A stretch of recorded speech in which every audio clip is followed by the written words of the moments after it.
Hi, I'm Yulia, and this is the News Brief. Today we're going to summarize things that have been happening in Ukraine and surrounding Ukraine in the past little while. We're also gonna, explore a little conspiracy theory that has been flooding the internet. And of course, we're gonna discuss it together in the comments so you don't have to suffer alone and I don't have to suffer alone.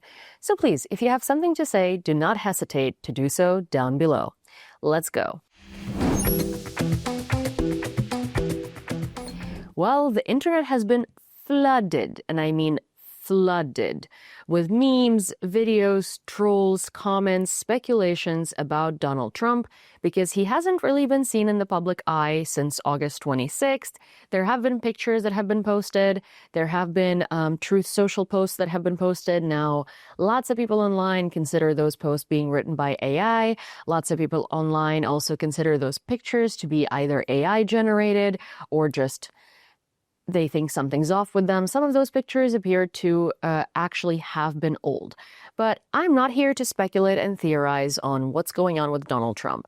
What I am here to do, though, is to laugh at the fact that there are so many memes referring back to James Franco and Kim Jong-un, in the movie, where the former had to shake the latter's hand in order to poison him. And people are pointing out that Trump and Putin shook hands, and we all know that Putin and Novichok are quite best friends. If you don't know what Novichok is, it's a neuro agent that basically kills you and poisons you. And so there have been a lot of, obviously, situations with Russia using that in order to assassinate political opponents and, friends and foes.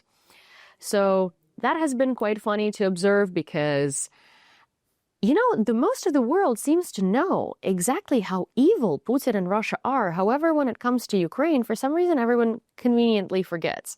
So millions of people online are willing to assume that Putin poisoned Donald Trump because they know exactly what methods Russia is using. But the second that it comes to Ukraine and understanding that there is no just peace on Putin's terms, people are like, what do you mean? Just make an agreement. So that was a little telltale here for you, just so you can make your own conclusions and see what it is that we Ukrainians are seeing and the things that we are driven crazy by. Because somehow, in one situation, it's very evident who the bad guy might be. And in the other situation, we just close our eyes. Anyhow, we're going to move on to some much better news now, Ukrainian military successes in the Donetsk region specifically. There have been a lot of settlements that the Ukrainian military has liberated. Novoekonomichne was liberated on August 31st by 425th Assault Regiment Skela, and also right after it was Udachne. Total area regained is 16 square kilometers, including Kotline, Shevchenkova, and others. Russian losses in one day included 800 soldiers, 1 tank, and 53 artillery systems. Frontline clashes reported 172 engagements, and Russian offensive slowed down by 18% in August, summer campaign deemed a failure, according to ISW. Now, why am I telling you this? That's because 16 square kilometers is about as much area as Russia gains in half a year, and Ukraine liberated that back in one day. When people talk about the war being won by Russia or how Ukraine is losing, they constantly just gloss over the fact that Russia was able to only gain 1% of territory in the past year. There was supposed to be a massive summer offensive campaign from Russia, and we haven't seen any of it. There was nothing of sorts.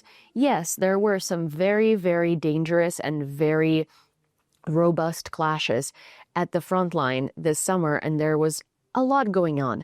Lots of Ukrainian soldiers were injured. It was difficult, but there was not some major offensive campaign. Russia did not gain almost any new territory, and in the places where Russia gained, Ukraine took away in other places. So in reality, when you're being told that Ukraine is losing this war and Ukraine can't fight this war, Ukraine has been fighting this war. Ukraine has been repelling Russian attacks, and Ukraine has been liberating settlements back. The thing is, we need resources. We need weapons. We need weapons to be able to not just liberate a village or 2 or 3 once in a while. We need resources in order to push through and create our own massive offensive campaigns. Now, in more bad news for Russia, they have some economic losses in oil and gas fields. Net profit for H1 2025 fell by 50.4% to 1.2 trillion rubles. Still a huge amount, but 45% of companies in the sector operating at a loss, 750 billion ruble loss to be exact. Rosneft, one of Russia's main companies in the field, their profit dropped 68% from 773 to 245 billion rubles. Causes? Ural's crude price drop from $70 to $58, so that's minus 13% net. Ruble strengthening. G7 and EU sanctions, namely embargo and shadow fleet. Ukrainian strikes on refineries, which that resulted in 59% reduction in processing. Overall refinery output is down 10% due to drone attacks. So again, I'm going to circle back a little bit to when I was saying that you're being told Russia is winning the war and Ukraine is losing. Somehow Ukraine is able to strike Russian refineries to the point where Ukraine is able to decrease Russian processing of crude oil by 59%. That is huge. Ukraine has maybe not been showing some crazy military movie-like successes on the battlefield that we've seen in Kharkiv and Kherson a couple of years ago, which is exactly what people expect a show in order to think that something is being won.